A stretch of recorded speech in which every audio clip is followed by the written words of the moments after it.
ওই সকাল বন্ধুরা, কেমন আছো সবাই? আশা করছি সবাই খুব ভালো আছো। আর আমি মোটামুটি ভালো আছি। তো ওই যে আজকে একটি ছোট্ট ব্লগ নিয়ে তোমার সামনে চলে এলাম।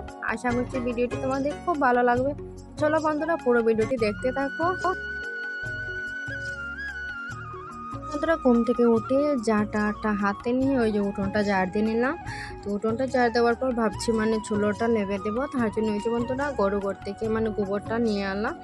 আর ওই যে বন্ধুরা চুলোটা সুন্দর করে লেপে নিলাম। তারপরে ওই যে কি জানো বন্ধুরা, আমাদের ঘরে না গ্যাসটা শেষ হয়ে গেছে। তার জন্য আজকে ওই যে উনুনে রান্নাটা করতে হবে। তার জন্য ওই যে চা আর দুধটা বসিয়ে নিয়েছি। আর তারপরে ওই যে শ্বশুর শাশুড়ি সবাইকে ছাটা দিয়ে আমিও খেয়ে নিচ্ছি। তারপর ওই যে বন্ধুরা এখন রান্নাটাও বসিয়ে দেব। তো ওই যে এখন বানাবো হচ্ছে গিয়ে ডাল, আর কোনো একটি ভাজি বানাবো, আর ভাবছি ডিম দিয়ে কোনো একটা সবজি বানিয়ে নেব। তো ওই যে বন্ধুরা এখানে বানিয়েছি ডাল আর শুটকি মাছ দিয়ে একটি সবজি, আর আলু ভাজি আর ডিম বানিয়েছি। আর কি জানো বন্ধুরা, উঠেছিলাম প্রায় 5:30টার সময়। তো এখন বাজে গেছে প্রায় 8:30, আর ছেলে স্কুল যাওয়ার টাইম হয়ে গেছে। তো ওই যে বন্ধুরা ছেলের জন্য খাবারটা নিয়ে আসলাম। আর ওই যে দিকে বিছনার মধ্যে মাম্মাম কিন্তু খেলা করছে। আর কি জানো, ছেলে স্কুল যাওয়ার সময় নিজের হাতে খেতেই চায় না। কি জানো, ও কিন্তু অনেক এতটা বড় নয় যে নিজের হাতে খাবে।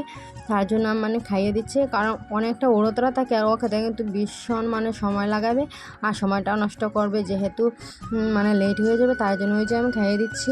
আর ছেলের টিফিনের জন্য কোনো কিছু আজকে বানাইও না, বেশিরভাগ সময় ডালি আর খেজুর দিয়ে দিই ওকে। তো ওই যে ছেলের টিফিনটাও রেডি করে নিলাম। তো এখন ছেলেকে স্কুলে পাঠিয়ে দেবো, তারপর অন্য কাজগুলো করবো। তো যে বন্ধুরা ছেলেকে স্কুলে পাঠিয়ে দিয়েছি, আর ওদিকে এখন আমার রুমগুলোও মুছিয়ে নেব। আর এদিকে মধ্যেখানে আমাদের খাওয়া দাওয়া শেষ হয়ে গেছে, ওগুলো আর তোমাদেরকে দেখায়নি। তো যে বন্ধুরা সব রুমগুলো আজকে মুছিয়ে নেব, যেহেতু আজকে বুধবার, পরের দিন হচ্ছে বৃহস্পতিবার। তো বৃহস্পতিবার দিন কিন্তু লক্ষ্মীবার, আমাদের ঘরে আমরা নিরামিষ খাই। তারপরে ওই যে বন্ধুরা ধানগুলো এখন শুকাতে দেবো, কারণ আমাদের ঘরে চাউলটা শেষ হয়ে গেছে। আর কি জানো বন্ধুরা, প্রায় 2-3 ঘন্টা ধানগুলো শুকানোর পর ওই যে এখন আমরা সবাই মিলে এখানে উঠিয়ে নিচ্ছি। তো আমি, আমার জাল আর আমার শাশুড়ি মার, কি বলবো বন্ধুরা, এত গরম লাগছিল না। ধানগুলো উঠানোর সময় মনে হচ্ছিল শরীরটা একদম জ্বলে যাবে। উপর দিয়ে একটা ওই যে উঠানটা ডালাই দেওয়া হয়েছিল, এটার একটা কর, আমার উপর দিকে সূর্য আমার যে এত তেজ, কি বলবো বন্ধুরা। তো বন্ধুরা যাই হোক, আমরা গ্রামের মানুষরা এরকম কিন্তু আমরা খেতে কিন্তু পছন্দ করি। আর তোমাদের খারকার করে এরকম ধান চাষ করা হয়, অবশ্যই আমাকে কমেন্ট করে জানিয়ে দেবে। আর কি জানো বন্ধুরা, অনেক কষ্ট করে কিন্তু ভিডিও বানাই। তো তোমরা কিন্তু আমার বড় ভিডিওগুলো কেউ দেখো না, তো প্লিজ বন্ধুরা আমার ভিডিওগুলো দেখো। আর আজকে ভিডিওটি তোমাদের কেমন লেগেছে এটাও কমেন্ট করে জানাবে। তো ওই যে বন্ধুরা ধানগুলো এখন এরকম করে মেশিনে দিয়ে এটাকে ঝেড়ে তারপর খাবার জন্য প্রস্তুতি হবে। ঠিক আছে বন্ধুরা, আজকের মতো এখানেতে বাই বাই বন্ধুরা।